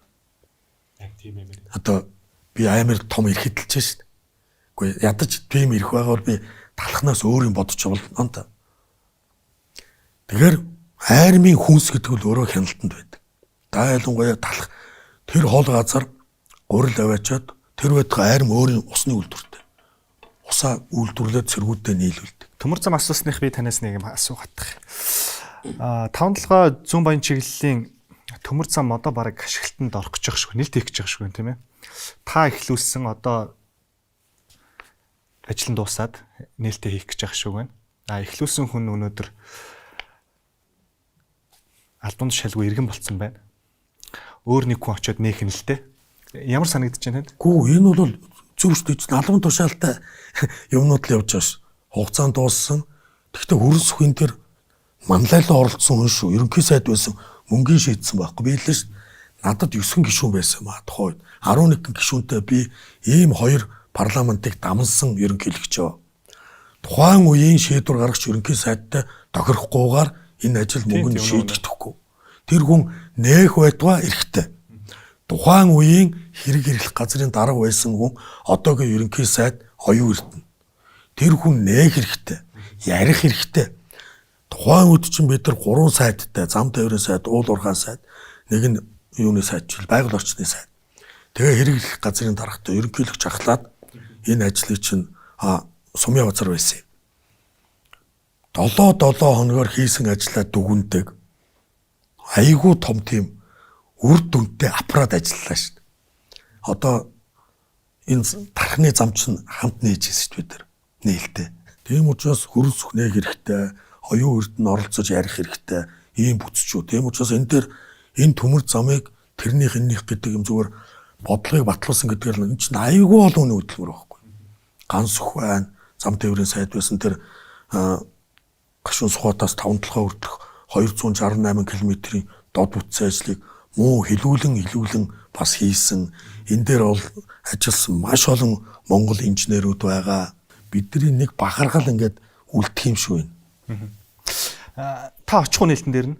Таныг өрөхгүй бол яах вэ? Өрнө гэсэн. Одоо очно. Би очмоор байна. Би устдаг гэсэн. Өрнө гэсэн юм уу? Тий, ер нь сайн нэг 6 ерөнхийлөгч нар уулзлаа ш тийм ээ. Нээлтэн дээр нь таныг өрнө шүү гэж хэлээ. Би дуухан таслаач. Баярлалаа. Гэхдээ нөгөө тоогдохгүй төсөлтөө нөгөө их хурлаар нь батлуулаад олон жил янз бүрээр хэлүүлсэн олон хүний хөдөлмөр. Тэгээд Монголын инженерүүд, Монгол замчид, Монголын хувийн хвшлийнхэн энэ дээр одоо Монгол хүн юм хийж чаддаг юм а бид ч гүүр барьж чаддгүй байл шүү дээ. гүүрэг зөвхөн хятад хүн барьдаг, хятад инженер зургийн зурдаг гэсэн бодолтой сайхан хүртэл явлаа ш. Энэ бол том нээлт шүү. За. За дараагийн нэг юмтай бас та холбогдноо. Танаас асуунаа. Салхитын мөнгөний орд гээд орд байдаг байсан тийм ээ. Хоёр хятад булаацалдаад Монголын одоо хамаг шүүх цагдаа прокурорыг хахуулцаан гэж та өөрөө ярьдаг. За энэтэй холбоотойгоор та 17 шүүгчийн бүрэн эрхийг дүтгэл зүүлсэн. За энийг одоо төр давна гэдэг юм яригдчихсэн. Энэ үеэр нэг шүүгч одоо Цагдаа хорих 461 дугаар ангид шүүгч байсан. Тийм шүүгч байсан хүн хоригдож жагаад амнасаа алдсан. Энэ хэрэг юу болсон бэ? Тэгээ энэ хэрэг бол юу болсон бэ? Юм болж л байгаа л да. Одоо болоо цааш нь болгол явах хэрэгтэй. За яг хөө энэ бол нөгөө бид нар газрын дорох баялгаа үндсэн хуулинд бүх ард түмнийх гээд байгаа шүү дээ. Өөрөөр хэлбэл минийх чинь. Тэгээд лиценз гэдэг нэрээр нэг хэд хүн аваад ашиглаад шүү дээ. Тэгээд өөрсдөө ч баяжаад эргээд улс төрчдийг ахуулаад тэр мөнгө нь санал аваад байгаа ийм процесс аахгүй. Тэгээд энэ анх удаага тэр Дундгов аймгийн газар нутагт дээр байдаг салхит нэртэй мөнгөний ордыг одоо бидний баялаг дээр ирээд бүр дураараа дүргэж эхэлж шít. Бүр хятад Монгол хоёр нь муудалцж байгаа биш. Авсан хятадууд нь хоорондоо муудалцаад тухайн үеийн цагдаагийн албыг хоёр хуваагаад шүүхийг хоёр хуваагаад явж байсан мэдээлүүд л байхгүй. Энэ миний өмнөх ерөнхийлөгчийн үед эсэл мэдээлэл. Тийм үү? Тий. Тэгээд тэр мэдээллийн дагуу одоо гүйцэтгэх ажлууд явагдаад тэгээд над дээр орж ирэж танилцагдаад тэгээд өөрөө санаж байгаа бол би нэг C1 телевизээр ийм Жан Ван гэж хоёр хятад ингэж байгаа бид нар баялгаа хүртэл эзэмж чадхаа байцсан байж гэж ярьж байсан. Тэгээд энийг аюулгүй зөвлөлөөр оруулаад тэр гүйцэтгэх ажлын материалтай танилцагдаад саяын тэр яригадаад байгаа 10 гаруй шүүгч нарын мөнгө төгрөг авч байгаа үйлдэлүүч ингээд танилцагдж байгаа байхгүй юм чинь. Одоо нэгэн үйл явдал явцсан учраас нэг нууц юм биш. Асуусан учраас ярьж байгаа. Тэгээд ийм нөхцөл байдал болоод зориудаар бид нар жишээ нь 10 цагийн үед ярилцлага хийхэд аюулгүй зөвлөлөөр оруулж байгаа шүү дээ.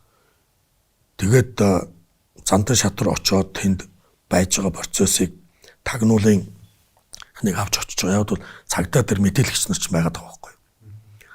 Тэгээд орой 10 цагт аюулгүй зөвлөл яригадаад энэ асуудал танилцаад өглөө явхад тэр нас орсон шүүгчийн хүүн алтан мулгийн хэлээр гараа авцсан байгаа. Тэгсэн. Нөгөө гүйцэтгэх ажилд байсан. Тэгэхээр энэ юу гэж нэгээр бидний өнөөдрийн шүүх процесс ийм л байдалтай байна. Энэ дээр арга хэмжээ авахгүй болвол Монголынхаа талд биш бүр ийм байдал руу орж гэдгийн тохио нэг хоёрдугаар бид нар газрын баялгаа хэрвээ төр шиг байх юм бол иргэддээ өгөөдөж болох юм байна гэдэг л анхны алхам байхгүй юу. 6 сая хүртэлх өртөө байсан ахмадууд өрөө даралсан шүү дээ. Тэгсэн. Тэгээд өргөө байсан ахмадууд сая хүртэлх нь. Тэн чинь их хурлаар орж батлагдана. Их хурлаар тухайн үеийн одоо их гişүүд бас энийг шууд ойлгоод бас баталж л байсан байхгүй. Баялгаа бид нар ингэж авч болох юм байна. Бид нар чинь өртөө ард түмэн, өргөө ард түмэн байж болох юм байна. Хэрвээ баялгаа төр зөв менежмент хийх юм бол гэдгийн жишээ байхгүй юу. Жижигхэн орд штэ. Энэ говь чинь тэр чигээрэл хятад иргэдийн нэр дээр байгаа лиценз шүү дээ.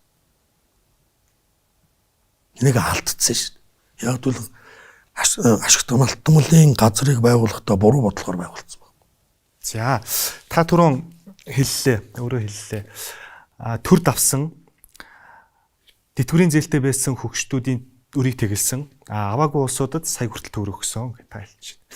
Гэхдээ нэг өөр юм яригадаад байна л да. Одоо ягэнтэй холбоотойгоор. Та энэ салхитын мөнгөний ордыг хятадуудаа нэлж авах гэж байсан хавьда. Уучлаарай гүцээ гэдэг. Энэ нь баригдаад ирэнгүүт төрд аваад хөгшчүүдэд тэр зээлийн дарах юм үйл явдал болсон гэж гадуур яригддаг, бичигддэг. За нэгдүгээр тэр ядад нь юм бол хамтрахч ясна нэг хоёрдугаар тэрийг хэн барьцсан юм бол гэдэг асуудал нь одоо баригдах чинь нэг хүн барих гэнэ үстэй намайг хэн барих юм гэдэг. Тэгэхээр би юу гэж хэлэхэд тийм хэрвээ уул уурхаа муурхаага явсан бол би өнөөдөр нэлээд том бизнесмен болчихно. Миний яриад байдаг минь баялаг 3 сая хүнд очих хэрэгтэй гэдэг юмыг л олон жил ярьсан ба. Тэрний ийм бодит жишээ гараад ирэхээр би баярлаж тэрийг бас ганцаар явах гэж аюулгүй зөвлөөр орно. Тухайн ерөнхийдөө аюулгүй зөвлөөр шийдвэрсэн шүү дээ. Тэгээд шийдэхдээ тэр чинь математик тоонууд гарна. Эдийн засгийн үндслэл гарна. Энэний үндсэн дээр аюулгүй зөвлөөр ажил ордог. Аюулгүй зөвлөөр орохдоо аюулгүй зөвлөлийн хариуцсан нарийн бичиг, энэ уул уурхай хариуцсан нарийн бичиг өдөр чинь суугаад тэр эдийн засгийн дүгнэлтийг ярина. Их хурл тэрийг ярина. Их хурлын байнгын ороо дүгнэн ярина. Ийм процессууд явагддаг юм шүү. Ийм жижигхэн ордоор бид нар ийм мөнгийг босгож байгаа юм чинь энэ уул уурхайн баялагтай орныг бид нар хэрвээ төр зөв менежмент хийж чадах юм бол одоо бид нар Норвег яриад байна л да. Бид нар дэлхийн хөгжилтэй эхний 10 улсын нэг болох маш том боломжтой байхгүй. Эндээ л их одоо ихтгэл үнэмшилтэй одоо хүртэл яваад байгаа л үнэтэй. За ерөнхийлөгч нэг асуухаас ичмээр нэг ганц хоёр асуулт байгаад байгаа да. Тэг асуухгүй болохгүй. Заавал ичмээр юм ярих хэрэггүй юм аа. Үгүй одоо тэгээд та ерөнхийлөгч байсан хүнтэй ярилцж байгаа шүү. Тийм би ойлгож байгаа. Гэхдээ бас ард түмэнд ойлголт өгөхгүй бол болохгүй. Ард түмний бүгдээрээ тийм буруу ойлголттой биш шүү. Би бол тэгж болж байна та. За би за асууч түүх. За энэ нэг Алтан дорнодын Гамболд гэж хүн байдаг. Та таних уу? Танилгүй яг. Биелээд тест Монгол жижигхэн бүх бизнесмэнүүд улс төрчид бий бинэ. За энэ хүний эхнэр өөр залуутай хайр сэтгэлийн холбоотой болоод салсан. Хэвлэлээр л харсан. Тийм хэвлэлээр тий. Та харсан баг. За энэ манан бүлэглээ өрх байсан. Таны оролцоо байсан. Тэгэхээр та одоо би их завтай л байна. Тийм та одоо айлын ихнэр салгаад яваад байд юм уу гэж би одоо энэ хүмүүсийн танд бичлэгийг үзчихээ тэгж ойлгосон. Ер нь бол наадах нэг ярих хэрэг байгаа юм. Одоо юу гэж хэлэх гээд байна гэхээр би их завтай байна. Хоёрдугаар яагаад тэр өөрөөс л асуусан дээр бол гэж бодож байна. Нэг тийм шаардлагатай асуудал биш байна.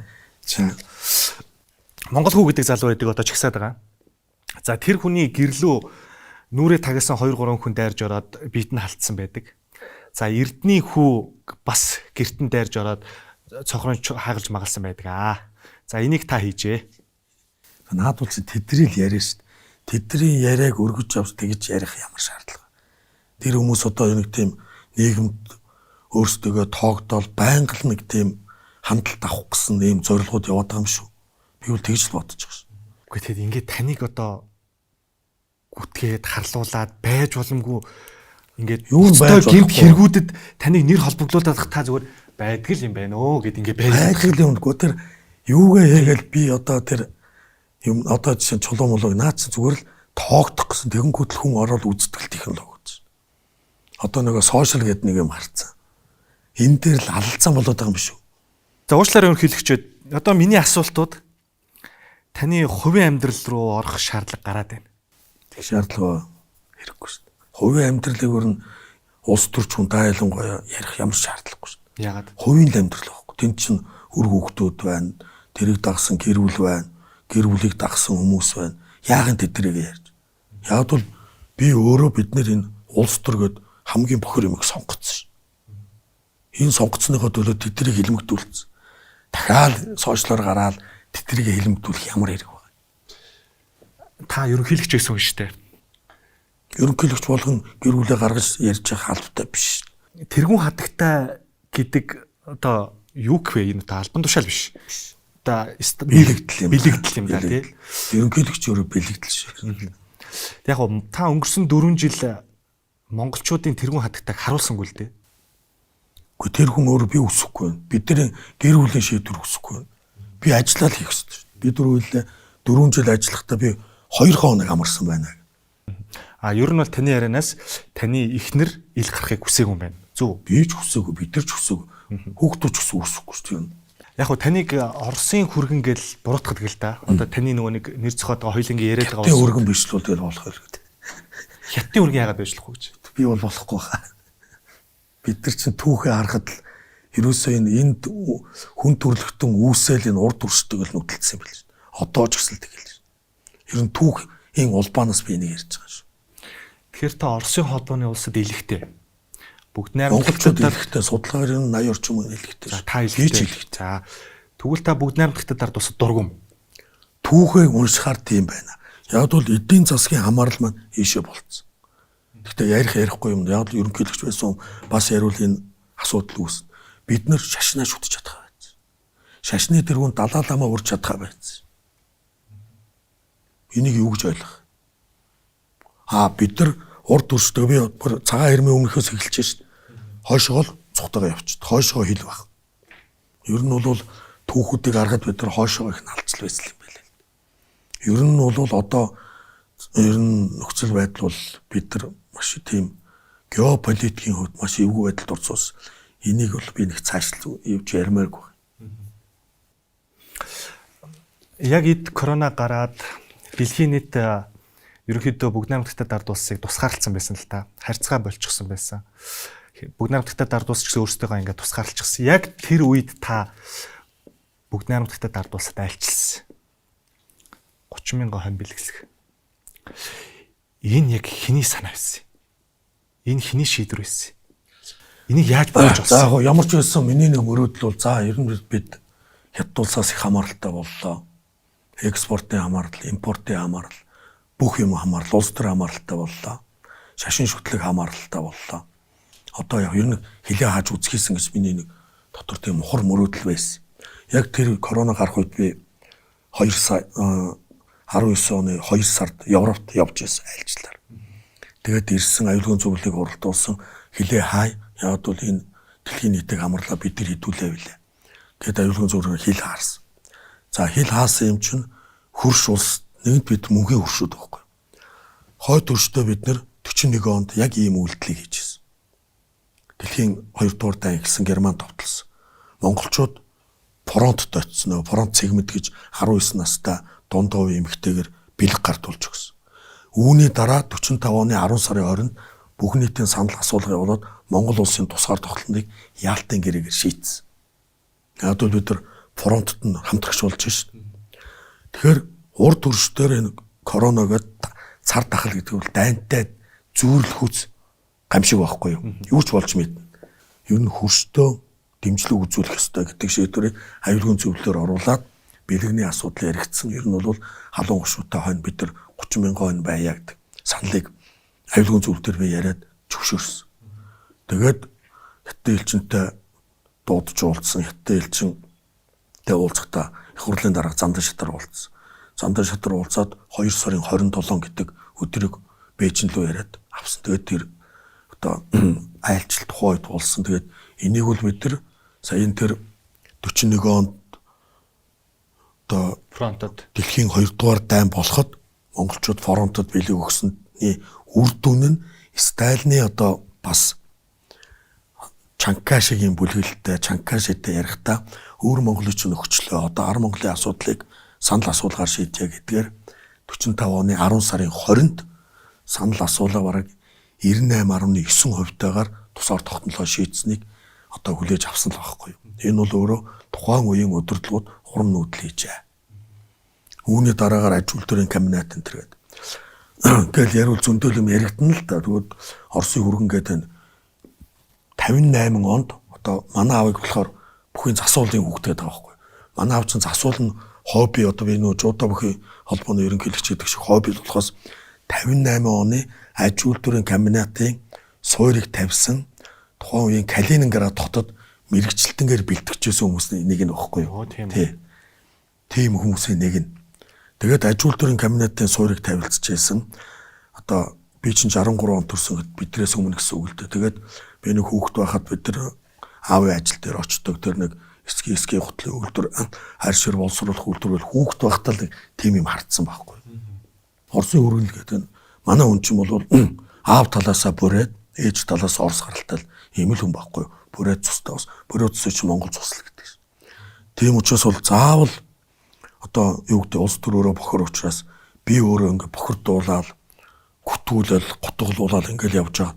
Дахин тэр хүмүүсээ тэгж явах ямар хэрэгтэй юм бэ гэдэг санааг бас тавтаал ярьж байна. Тэр 30,000 хон гардуулж өгөхөд их бүгд найрамдагтай улсын дарга их гоё үг хэлсэн байдаг шүү дээ. Туслын төдий ачлалт тань дундаршгүй булаг мэт хариу барь юу гэд нэг күнзийн сургаалаас иш татаад хэлсэн байдаг шүү дээ, тийм ээ. Энийг сонсоод хайр нь яг юу гэж бодсон? За тэгэхээр бид нар энэ хятад улсаас хамааралтай эдийн засгийн чөлөөтэйгээр хэрэгжүүлэх, бусад улстай харьцах далайн бомбыг хятадаар дамжиж ашиглах. Яг бол далайд гарцгүй орнууд тухайн хөрш орнуудаараа далайтай харьцахад тухайн улс орноос хөнгөлт авдаг байхгүй юу? Ийм олон улсын конвенцтэй. Бид нар энэ конвенцийг хэрэгжилж чаддгүй. Саяын 30 мянган он цар тахлын үеэр дэлхийн нийт хятадыг дүлгэж байгаа үед өгснөөрөө бид нар энэ конвенцийг ашиглах эрх нээгдэж байгаа байхгүй юу?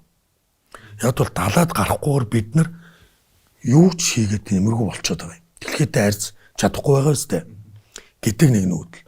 Хоёр дугаарт ерөнхийдөө хятад улсын тухайн үеийн дарга Ши Жинпин тухайн үед монголчуудыг маш их тоосон. Маш удаа ярьсан, би өөрөө бага ярьдаг юм учраас бараг нийт ярианы 80% өөрөө санаачилж ярьсан. Уулзалт хийсэн ерөнхий сайд Ликацийн уулзсан, их хурлын дарга нь уулзсан. Нөлөө өргөн бүрэлдэхүүнээр уулзсан, дараа нь хоол. Тэгээ бүгдээр тэнд нэг дүрм журм барьсан, хоёр дараал гар барих шүү гэсэн. Бус нь барихгүй. Тэгтээ хүнлэмж бид яг л намайг хятадаар асуусан учраас ярьж би бас энийг ерөөсөө үнд яриаг. Явлагын гүтэл төр сошиал орчин баг бүх хүн хараасан баг тэ сошиал дорд. Тэндээ өхөөрэ халдвар авчраараа гэл ингээл. Манайхан ч тийм сүртэй шүү дээ. Тэгэл за нэр эвгүй юм байшгүй гэл ниссэн. Тэр чинь бас дотор том даалгавартай явж шít. Халдвар аваад өгчүүл одоо том зорилгон төр нэг хятадаар дамжих. Тэгээд энэ эдийн засгийн хараат бодлогыг багасгах. Шашнаа бид нар бас шүтдэг болъё. Далаа ламаа авчирдаг болъё гэсэн давхрын бодол яваад байна шүү дээ. Тэгэл эндээс ниссэн бага хараалгуулж аваад нуусан. Тэгээд эн чинь би чинь 80 хэдэн онд Тамирчин багтаа хятадаар дамжиж Японпо явж байсан. Тэр үед нэг тийм дугуй унсан төм төжинд бомб үжгэлсэл хятад дүр зураг надад байсан байхгүй юу. Тэгэл 90 оны ганцхан 8 90 он худалдаа тэгээд сайд байхтай айлчилж байсан гэл ингээл хятад руу ч одоо энэ 30 жилийн хугацаанд хидж явсан. Тэгээ нөгөө төм төжгөнж бомб үжгэнжсэн дүр зурагаас салаагүй байж байгаа нөгөө онгоцоор ингээл ороод ирсэн чинь нэг ч хөдөлгөөн байхгүй. Нэг ч онгоц байхгүй. Нэг ч дугуйтай хүн байхгүй. Нэг ч машин явахгүй. Ийм бэжэнд буулаа. Тэгэл бид нар чинь бүгдээ тэр гадаад тэргийн сайд явсан. Манай тамгын газрын дарга шижрээ явж байсан.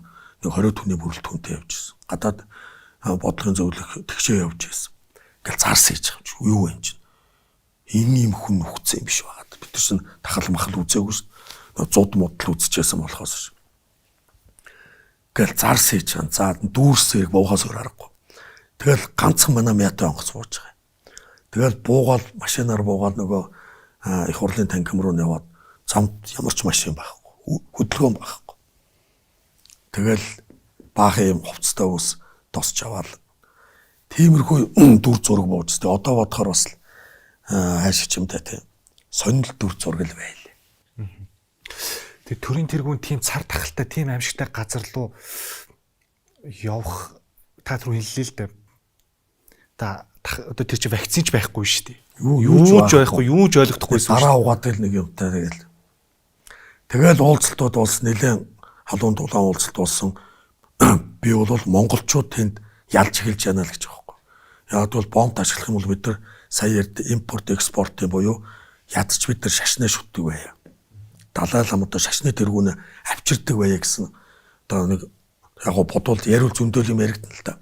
Эдийн засгийн эрх чөлөөгөө тэр ойрхон бомб руу гарах гээд оролдоод байна шүү дээ. Энтх рүү гарна марна гэдэг их юм бодоод байна шүү дээ. Тэгэхээр тэр төрийн тэргүүн гэдэг статусаа ашиглаж байгаа л байхгүй юу. Зөвхөн нэг сайд очвол тоохгүй хүлээж авах ч. Төрийн тэргүүнийг төрийн тэргүүн аавна. Төрийн тэргүүн ярихдаа том юм яри багч гисэн 30 мянган халуун гушуудаа гэдгээр үгийг алдуулчихлаа байхгүй. Сая өөрөө чинь хэлтгэл үгэлтэй. Тэгэхээр би юу гэж хэлэх гээд энэ тэр хов яриад байгаа гүтгээд байгаа хүмүүс саяын тэр эрсдэлтэй нүүдэл талах шах тэр салхитай мөнгнээ орд хоёрыг авах хоёрыг харьцуулаад үзээрэй л гэж байгаа байхгүй. Цаад зорилго их том байна. Тэгээд болоогүй тэр чинь бас дараа нь нөгөө Далай ламыг энтгийн айлчлаар би уулзсан. Далай ламтай уулзаад за би өөрөө чинь жанч халахаас өмнө төрсөн нутагт чинь нэг авчрах гэж бодож байна. Ухааны юм бас ярьсан байхгүй. За. Тэгээд тэрийгээ бас цагаа болгож бичиж шийдэмэнд өгсөн байгаа юм. Өгтөө тэр гадаад иргэн сайд Вангийг эрэхтэн өгөөд хувийн орчуулагчаар бичүүлээд одоо энэ ч түүхэлтэй. За, өстө сонсож байгаа үг ярьлаа та. Тийм юм. Одоо нөгөө үйлдэлээ ярьж байна л Тийм да. байна. Юу гэсэн хариу өгсөн үү танд? Тэ захиам юм өгсөн гэж штэ. Дотоод асуудал гэсэн юм. Тэгээд тэрнээс хойш би ч нөгөө ажиллаагаа явчихж байгаа юм. Та Орос улбаны улсын ерөнхийлөгч Владимир Путинтэй хэр ойр дотно байдгийг? Ер нь 7 удаа уулзсан. Гэхдээ аль биесны айлчлал хийж байгаагүй. Анхны уулзалтаа 18 онд Будапештийн Жудогийн дэлхийн аврах дээр уулзсан. Тэгээд Владивосток Ишхабын уулзалтуудаар уулзсан. Ер нь Орос улбаны улсад би айлчлал хийгээгүй шүү дээ. Тийм үү? Хятад 2 удаа айлчилсан. Тэгэхээр одоо нөгөө нэг Оросын талын дагаар орох гэдэг нөхцөл байдал хаана яригдах вэ? Путин 19 онд Монголд айлчилж байсан. Тэгсэн. Би Оросд айлчилж амжаагүй шүү. Нөгөө корона гарцсан. Олон улсын асуудлыг танаас сомаар байна. Ганц хоёрхан асуулт байна. Орос улбаны улс Украиний асуудал яг дэлхийн нийтийн гол анхаарлын төвд байна, тийм ээ. Энэ таад үндэсний аюулгүй байдлын зөвлөлийг тэргүүлж исэн үед ерөнхийлөгчөөр ажиллаж исэн үед энд бид нар яаж хандах хэвтэй. Одоо та харж байгаа бах. Украинийг дэмжинэ гэдэл одоо хэсэг хүмүүс энэ хойд хөршийг бол одоо зүгээр станыг хэлэхгүйгээр хэлж байна да. Тэр болохгүй шүү. Бид нар дайн хурдан дуусаасаа гэж залбираа сууж явах хэвээр. Яг бол нэгдүгээр энэ Европ болж байгаа. Америк, Орос, Европын холбоо 3-ын том зодоо. Тэгэхээр том гэрнүүдийн дайн ихэнхдээ газар нутгийн 8-аар төгсдгөө. Дэлхийн 2 дугаар дайны дараа тэр Черчилль, Сталин, Рузвельт 3 суужгаад Европын холбоо Азийн орнуудыг хуваагаад авсан. Германы үндсэн хуулийг Америкт бичээд өгсөн. Конрад Аденауэр гэж канцлер ерөнхий сайд манайх руу ерөнхий сайд юм байна да. Тухайн үед ялагдсан баруун Германыг босгохын тулд Америкаас маш их хэмжээний мөнгө зээлсэн. Одоогийн Герман гэсэн үг л дээ. Тэгээд Горбачов 2 Германыг нийлүүлсэн, Афганаас зэрэгээ гаргасан, Монголоос зэрэгээ гаргацсан. Тэгэхээр юу гэж нэхэр их гүрнүүд газар нутгаар 8 хийгээд байгаа биз? Бүр цаашлаад ярих юм бол 1867 онд тухайн үеийг Оросын хаан тус Британий одоо далайн флот 2 байлтай болоод Кримийг алдсан. Орос. Одоогийн Крим штэ. Украины. Кримийг алдангуудаа тухайн үеийн хаант улс тэр Аляскийг зарцсан байхгүй юу. Тэгэхээр юу гэдэг нэгээр би одоо саяхны юм ярьж шээ. Их гүрнүүдийн дан газар нутгийн 8-д явчихдээ шүү. Маш болгоомжтой бай. Хоёрдугаар бид нар Оросын холбооны улсаас 100% бензин авдаг. Эрчим хүч авдаг. Өдөр тутмын хэрэглээ бензин эрчим хүч 2 болцсон. Энийг сайн бодолцоорой. За худалдааны хэрэглэлт Хятадаас ингэж байж байгаа дахиад асуудал яригдж байгаад Хятадаас бензин эрчим хүч 2 авдаг болчвол яах вэ? 2 хөрштэй бид нар баланс бариад байгаа юм чинь бензин байхгүй юу? Ер нь. Хэрвээ бензинээ үйлдвэрлэдэг, хүнсээ үйлдвэрлэдэг, юмаа үйлдвэрлэдэг болоод дэлхий хөмөржсэн ч Монголоо хагаад гівтчихдэг байхад Монголоороо тойроод 21 аймаг 300 сумаараа яваад байвал олон долоо юм ярьж болох уу гэж би боддог. Монгол улсын тусгаар тогтнол баталгаатай байна уу, баталгаагүй байна уу? Эдийн засгийн хувьд бол баталгаагүй болсон.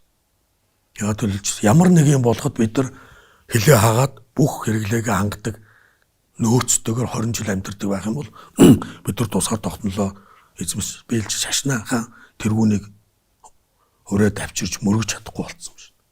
Тэрийг эсэргүүцээд гадны бодлогыг яриа суудаг гадаад тэргийн сайттай болцсон л байна. Хүнсний асуудал хамааралтай байна. Хүнсний асуудлаа шийдээ малчтай орлоготой болгохыг ихтэл хөдлөхгүй л байна. Тэгэхээр тусгаар тогтнол буюу эдийн засгийн асуудал маань хүнд байгаа шүү. Яг бол эдийн засаг гэдэг маань ахуй гэдэг маань нэгдүгээр тавигддаг. Эдийн засгийн хувьд гэдэг нь эдийн засгаас хараат байна гэдэг чинь угаасаа тусгаар тогтнол алдаж байгаа хэлбэр биш юм уу? Тэр чинь статистикаар яриад үе ерөнхийлөгч нар их хуралд хаалттай хэлцээд бүх засгийн газар мэддэг л ийм л юм шүү. Одоо бид хоёр яриад байгаа юм биш байхгүй. Их хурлын гишүүч бүгдээрээ мэд. Тэгэл тэр их хурал дээр орол ийм болоод байна гэж ярихад их хурлын гишүүч ингээд суучлаад. Яг бол мөнгөөр нь сонгуульд гараад ирсэн хүмүүс байхгүй. Тэдний мөнгөөр гараад ирсэн юм шүү. Тэдний мөнгөөр сонгуульд гарч ирчээд энэ юмаа ярьдаг тийм нөхцөл байдлыг бүрдүүлэх үү гэдэг юм л байна л та. За бараг дууссан. Болоог байна. Тэгээ босч явлаа ш. Би нэг заавал асуух хэрэгтэй нэг ганц зүйл бэлдсэн байна. Нэг асууч марах юм. Нэг үзүүлэлттэй холбоотой. Та ерөнхийлөгч асан элбэгдөрчтэй найзаа бараг 20-30 жил найзалж байна гэдээ ярьдаг шүү дээ. Хоёр юунаас болоод муудалцсан юм? Яагаад ийм хэмжээнд хүрсэн? Гэхдээ яг хөө нэг л юм ярьдаг шүү дээ. Тэр нэг 14 онд ихтийн дарга ирээд өмнгийн говийг цогцоор нь хөгжүүлнэ гэдэг гарын үсэг зурсан юм. Одоо ирээд нөгөө миний нутгшуулыг нэг уншлаа шүү дээ хурал дээр. Тэгээд тэрийг дагсан гэрээ орж ирээд их хурал дээр ороход тухайн үед их хурлын дарга зандаа үгийн колд байсан. Тэгээд тэр гэрээн дээр л 5 толгойн орд газрыг 30 40 30 жилээр өгөөд дагсан дид үтсээр нь хөгжүүлнэ гэдэг юмыг дэмжиж байсан байхгүй юу. Тэгээ би тэрийг л эсэргүүцсэн баг. Энэ болохгүй ээ. Ерөнхийлөгчөө бид нар төмөр замаа өөрсдөө өргөстөө 5-7 улс даваад бид нар өөрсдөө зарах хэрэгтэй. Их хурал дээр 40 гаруй гишүүн эсэргүүцээ зочиод хүнд ирчихэл байхгүй. Тэрнээс л болж муудсан. Тэгээд сая тэр ерөнхийлөгчийн үеэр би бол тэр өөрөө ярихт бол тэр тоомог нь анзаараагүй юм шиг байгаа юм. Ерөнхийлөгч үнсэн тэр их хурлаар засгийн газрын сайхан билэг ерөнхий сайд байсан шүү дээ. Орж уншиж тэр бүх юм нарийн уншиж чадахгүй шүү дээ. Зүгээр нэг нь ороод ингээ ер нь бид нар ингэж л хөгжих юм байна л гэсэн юм шиг байгаа юм. Яг бол би тэн дээр нэг юм анзаарсан гашуун сухатаас 268 км зам байхгүй юу? Тэрийг 168 км гэж яриад байгаа байхгүй юу? Бүр багаар тоог нь мэдэхгүй байна. Тэгэхээр ерөнхийлөгч хүн тийм том нарийн юмнууд руу орохгүйгээр байх магадaltaй байхгүй юу? Тэгэхээр тэр 100 жил гэдэг тоог манайр уншаагүй баг. Би яагаад уйсан мөн нөө төмөр замын бодлогоо батлуулсан учраас өөрөө тэрүүгээр өвчлөөд ач холбогдлыг мэдээд байгаа учраас тэр лүү нарийн ороод байгаа байхгүй. Тэгвэл Мэд сайхны их сайхан хамгийн сайн мэдчихсэн. Хамгийн сайн мэдчихсэн.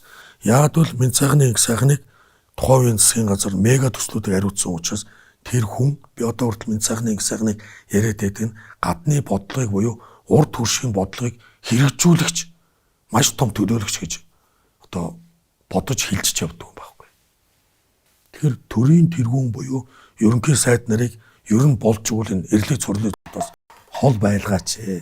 Хол байлгадаг байхын тулд нэн тэргүүнд энэ даялангуяа улсын хурлд энэ төрийн байгууллагад 3 үеийн намтар гэдэг ямыг бий болгох хэрэгтэй юм шиг. Тэрийг буцааж сэргээх хэрэгтэй гэж би бодож явдаг байхгүй. 3 үеийн намтар шиг байхгүй болгоцсон ш. Тэгээ нэг ургийн овг гэдэг хүн болгон ургийн овгоо мэдэхгүй. Бараг нийт хүн амын 90% боржхон байна уу юу? Өөрөө ямар боржхон уу? Тий боржхон. Нэг овгоо боржхон. Энд чинь нөгөө улсын хурлын гишүүдэд өөр нэг гэрээ өгөөд тий. Яг зургатаа өөр гэрээ явсан гэж яриаддаг шүү дээ. 3-4 удаа өөрчлөгдсөн. Одоо бол энийг болж игэл материалаар хангаад хин тухайн үед нөгөө зандаа үгийн колтын хурлын дараагаа суучаас айгуу сайн мэддэг. Эрдэнэчимгээ тухайн их хурлын гишүүнээс ахалж яасан учраас айгуу сайн мэддэг байхгүй. Тэгэл хүүхд турж байгаа юм шиг тал нь авна, тал нь энэ байна. Гэхдээ энэ гэрээ чи юм шүү дээ. Хойны засчээ. Тэр дотор маш их ноот юм байна. Тэгэхээр тэр бол гэрээ оруулж ирж байгаа хүмүүсийн буруу шүү байхгүй. Тэр хүмүүс нөгөө л 90 онд Орос визгүй болоод нөгөө визгүй болсон гэдэг юм чинь ингээл баг багаар ахаал яваад байгаа байхгүй. Ингээл. Тэгээ энийг бүр их хурал дотор, засгийн газар дотор хэрэгжүүлдэг төлөөллүүд нь бүр орж ирээ суудсан. Одоо миний тэр нэг дайснууд гэдэг хүмүүс чинь лидерл байхгүй юу ер нь бол. 5-7 үүдэлтэй. Тий, 5-7 үүдэлтэй. Тэгээд 5-7 гэдэг чинь одоо бид нарыг дижээж байна. Тухайн үед буюу одоо тэр 2007-8 онд бараг нүүрснээ $30-35 байсан шүү. Тэр үед хямдхан байхад нь тэд нар аваад ингэсэн бол одоо бараг хэлийн бомбон дээр $300 хүрч байгаа. Аман дээр $170 хүрч байгаа бол бид нарыг тижээж л байгаа. Тэрний мөнгөөр сая ерөнхий сайд байсан хөрөлсөх төмөр замын 5-7-оос зүүн баян хүртэлх 416 км төмөр замын мөнгийг шийдлээ шүү. Одоо газрын хоолойг тэргээр шийдэх гэж байна. Тэргээр шийдэж шүү. Тэгэхээр тэр баялагийг тухайн үед өгсөн бол одоо бид нар юучгүй сууж байгаа байхгүй. Тэгэхээр энэ бол түүх юм аа. Магадгүй тэр өдөр та эсэргүүцээг байсан бол өнөөдөр дайсангүй байх байсан юм биш үү? Ард түмэн дайсан байхгүй. Тэдний нэг болцсон явж байгаа шүү. Тий, тэдний нэг л болох байхгүй. Оюу толгой дээр хамтрагч, 5 толгой дээр хамтрагч, салхитын мөнгөний ордон дээр хамтрагч. Ингээл миний ерөнхийлөгчөөс хойш бүх түүх одоо юу гэдэг нөгөө л муугаар хэлэхдээ явах байсан юм болов уу гэдэг дотоод үзэл бодолтой л явдаг л да. За энэ ч үүднээс та тэгвэл би юу яасан юм? Үндсэн хууль хараад та нэг ийм үндсэн хуулийн заалт оруулсан да. Монгол улс өөрийн тусгаар тогтнол нутаг дэвсгэрийн бүрэн бүтэн байдлыг үүсгэх аливаа оролдлогыг үл зөвшөөрөх бөгөөд мөнхөн энэхүү зорилгоор нийтийн санал асуулга явуулахыг хориглоно гэдэг энэ залтыг та харуулж өгсөн үү?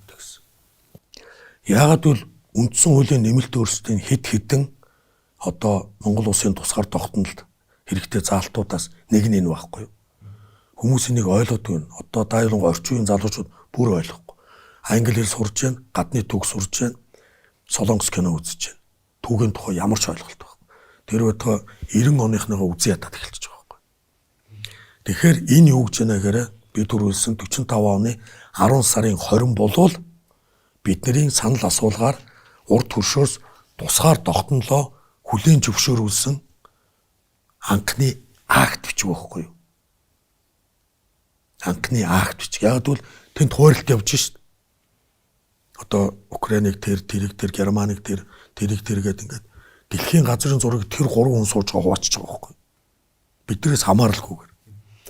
Тэнгүүд өөр Монголын асуудал яригдсан. Ингээд яригдангууд 10 Монголын асуудал яригдангууд биднийг аварч үлдсэн юм 10 сарын 20.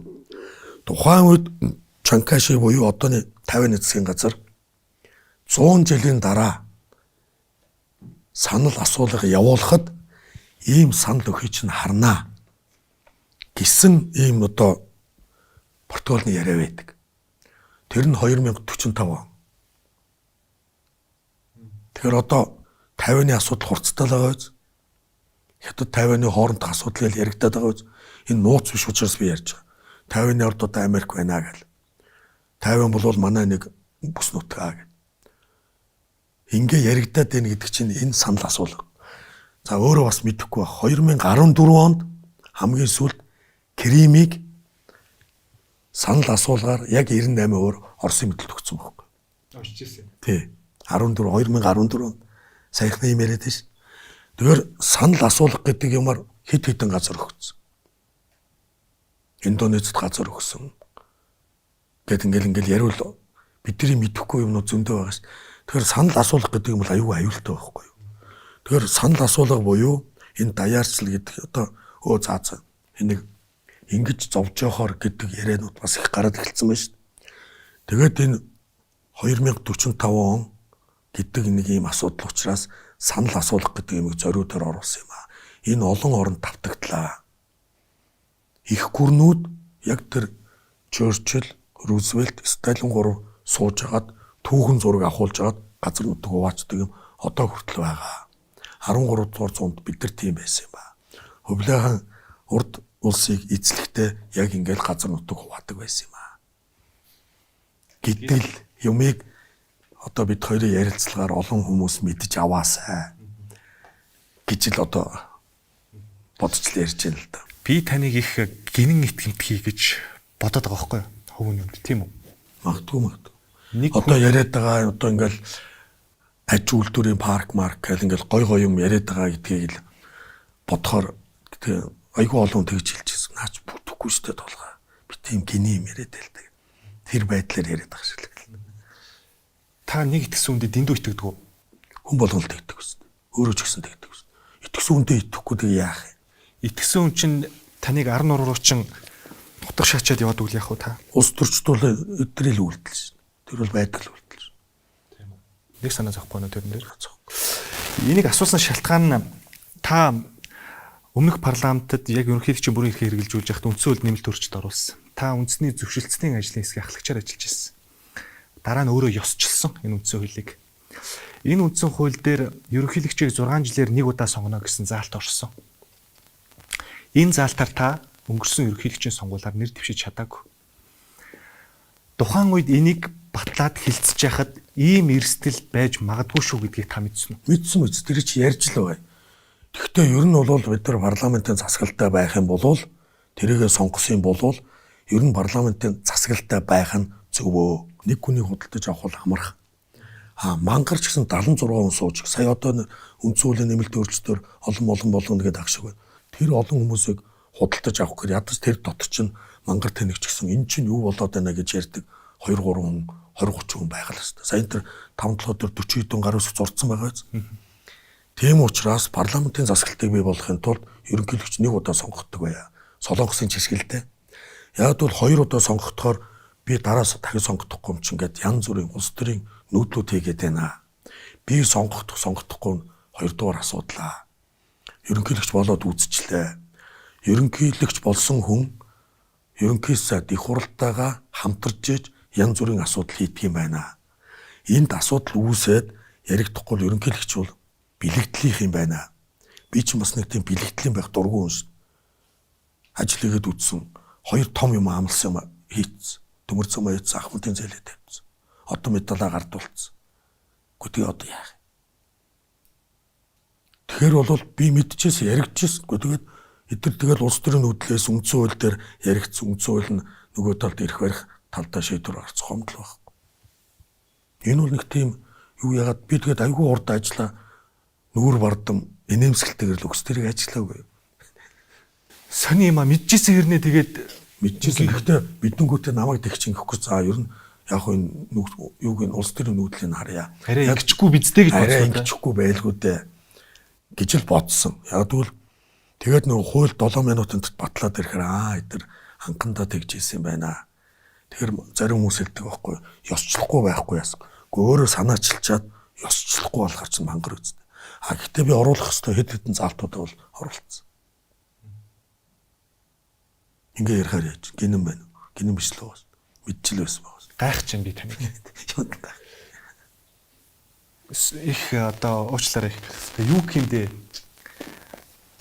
Одоо сонин ерөнхийлөгч юм уу? үг байдаг л. Үгүй чи юу гэсэн өөрийнхөө эн чин одоо дахид сонгогдох боломжоо мэдсээр бэжиж за эднэр одоо тийм шийдвэр гаргагдъя гэж бодно гэдэг чи юу гэсэн үг юм бэ? Үгүй нөхцөл байдал ч л тийм шүү дээ. Надад улс төрийн тоглох улс төрийн нөгөө юу ч нэг хурал дээр 11 км-тэй л байгаа шүү. Үгүй ядаж тэр үндсэн хуулийн дээр одооноос эхэлнэ ч гэдэг юм өмнөх ерөнхийлөгчдөөс хамаагүй нэг гэдэг удаа ерөнхийлөгчөө 6 болгочлаа. Парламент засаглалаа бэхжүүлчлээ.